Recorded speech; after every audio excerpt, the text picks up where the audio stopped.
Hello everybody, it's raid time. Thanks for tuning into Skern Station. In today's video, I'm gonna talk about my personal impressions about the new raid. You will see from an alliance perspective the first 6 raid encounters until killing King Rastakhan. After killing King Rastakhan, you will be transformed into the opposite faction to kill the last 3 bosses. These 3 bosses will be part of the next video that will be coming out at the beginning of next week. If you liked this video, please don't forget to support me and leave me a thumbs up and subscribe. But now, without further ado, let's get on with the first raid encounter. This raid encounter is mechanically the same between the Alliance and the Horde, except that the bosses and their ads have different names. As an Alliance player, you will be fighting against Rawani Kane along with her Rasani Disciple and some Sandalari Crusader ads that are rather easy to kill. In general, in my opinion, without even knowing the mechanics, our guild managed to kill him in the first try. The only thing that you will have to pay attention is to not kill any ads during the Seal of Retribution phase. Otherwise, the boss will gain salutary stacks. These stacks will fill the caster with the Might of the Crusade, increasing their holy damage by 2%. The problem is that this effect stacks. One thing that annoyed me during this encounter was when the Crusader casts Blinding Faith. This spell disorients you if you face the Crusader for 5 seconds. And 5 seconds is a very long time in a raid encounter and might get you killed. The rest of the raid encounter is rather easy and there is not much to add. Concerning the loot, not only of this boss, but of all bosses in normal mode, I was quite disappointed to know that the general loot is only 385 for normal mode, 400 for heroic, and 415 for mythic.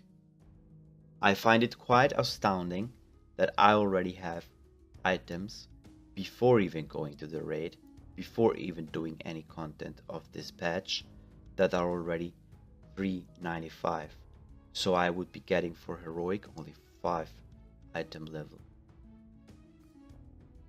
I don't even want to mention that even though I have been grinding since BFA came out, that all the loot that I received during this run is at the moment still useless for me because I don't have enough Azerite power. After killing the boss, you will start your ascent to the pyramid. You will have to fight a lot of trash.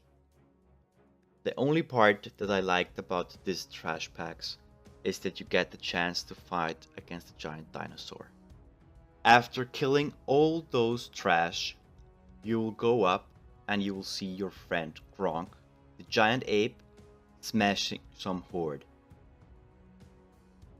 Unfortunately, you will have to face him as the 3rd boss, because he will die and he will be a skeleton monkey. But before we do that, we will have to fight the 2nd boss of the raid. Same as to the first encounter, there are no mechanical differences between the Horde and the Alliance. The only difference is that the characters are called differently. For the Alliance, you will be fighting against Mara Grimfang, which is a monk, and a mage called Anathos Firecaller. In my opinion, this second encounter is also very easy and just meant as a warm-up. One thing that you have to keep in mind is always to keep the monk's health percentage lower than the one of the mage.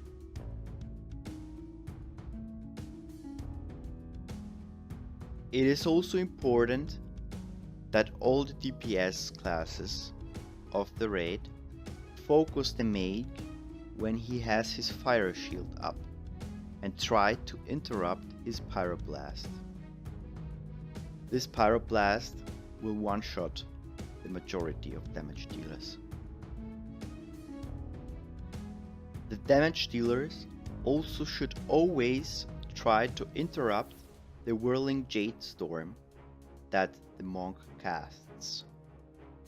This is very important because if not, the raid might wipe. The part that I liked the most about this encounter is when the magical maze appears and you have to run through with all your buddies to get to the other side in order to attack the barrier protecting the mage and the monk.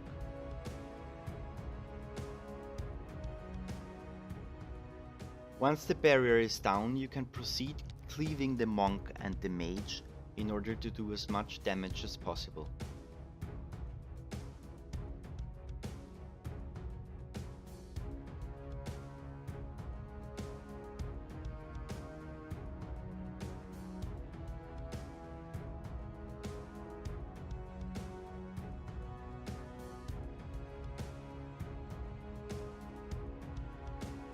As you can see in the last part of the raid encounter, the monk will transform into a dragon and the mage will transform into a phoenix. Our guild didn't have any problem and we just DPS'd down. But I assume that this is just because we did normal encounter. After this encounter, you will see a cool cinematic that I will not show in the video.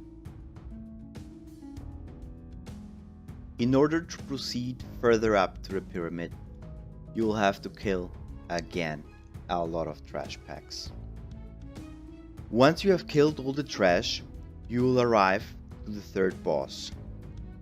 You see that our monkey friend has died and he's now a big bad monkey.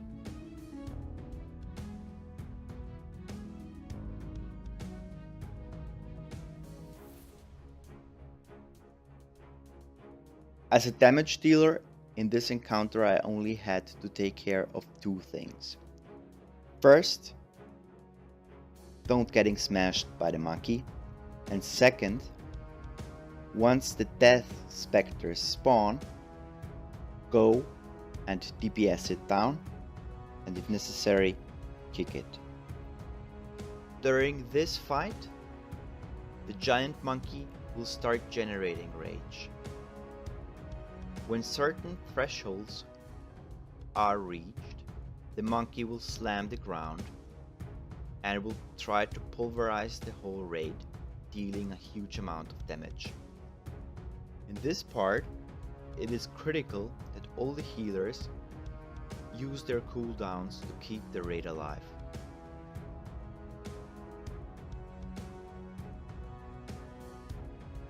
The rest of the fight is very easy and you just have to DPS the monkey down. Once you kill the third boss, you will earn the achievement Siege of Dazar'alor.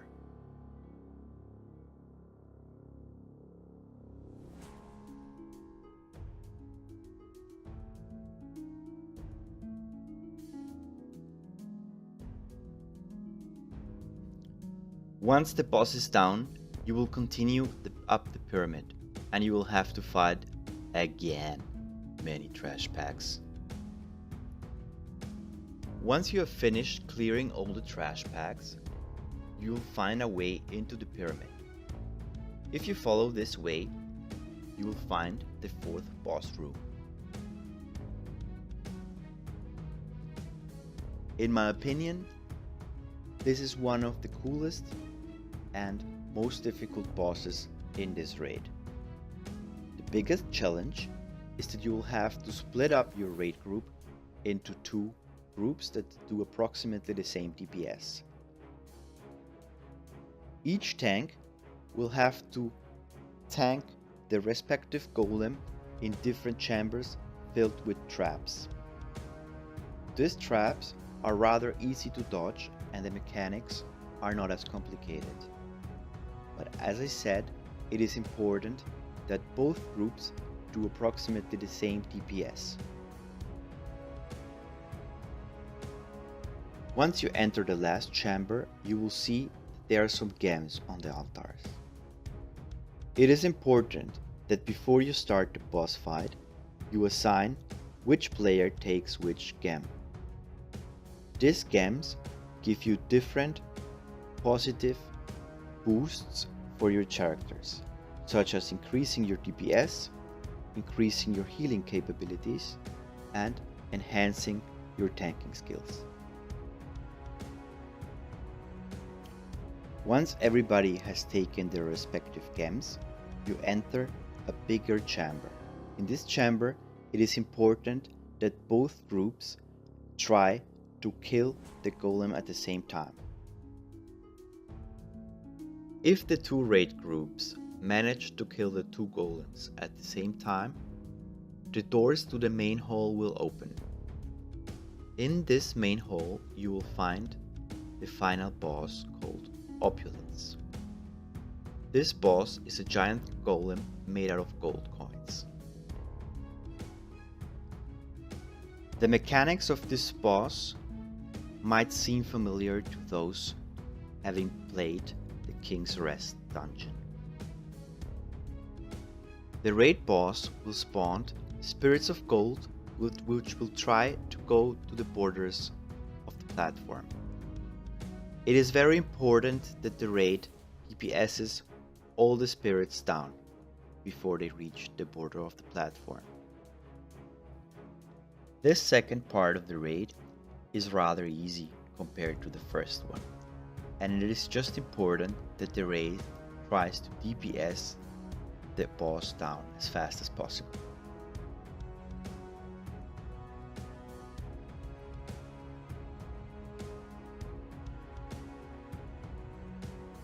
After you have successfully killed the boss, you'll have to continue your way up to the pyramid, where you will have to fight against several trash groups.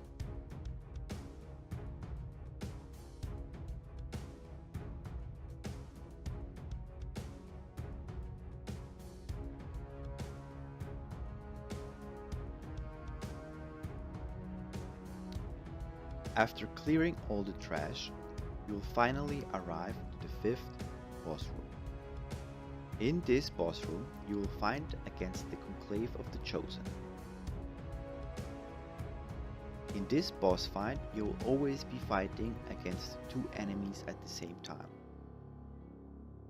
It is important that while fighting those two enemies, you only focus one, because once one of those two bosses dies, it will heal the other active one. The mechanics of this boss fight are rather easy to master. Only when the velociraptors spawn, you have to run away as a DPS, and when the flying dinosaur spawns, you will have to run through him in order to avoid getting damage. All in all, the boss fight is easy.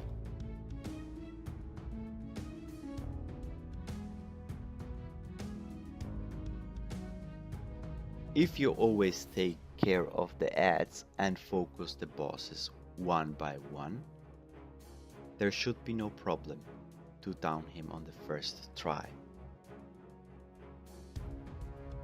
If you happen to see a giant, spirit, druid cat jumping around, just evade it.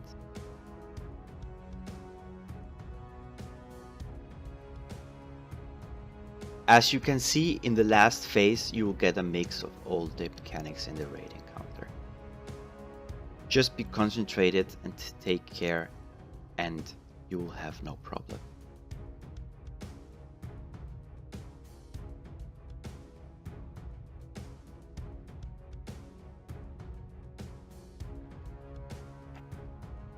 In my opinion, this raid encounter takes a bit longer than the other ones, and it's not as interesting.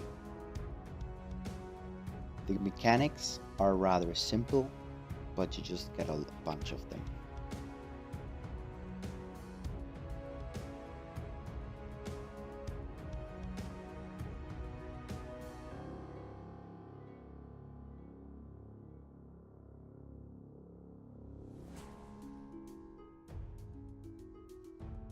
Once you have finally killed all the bosses in this raid encounter, the doors will open and you will be able to go to the chamber room of King Rastakhan in order to slay him down.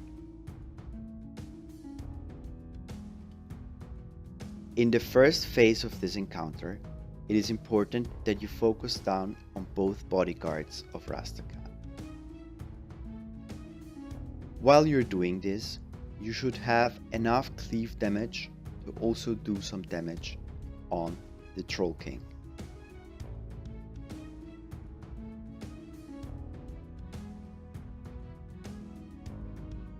It is important that you focus the Siege Breaker Roka first, because if not, this giant troll will destroy the raid.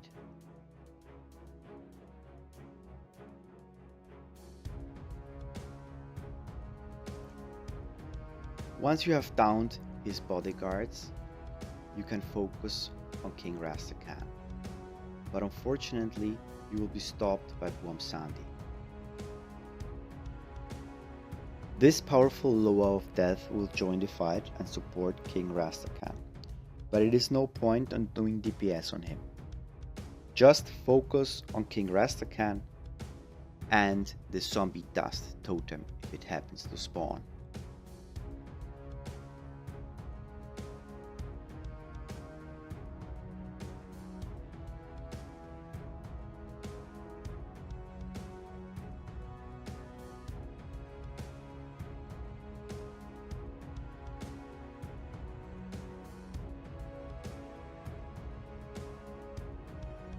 In the third phase of this boss battle, half of the raid will be dragged into Bwomsandi's death realm, and the other half will remain with Rastakhan. It is important to note that those players standing the closest to Bwomsandi will be teleported to the death realm.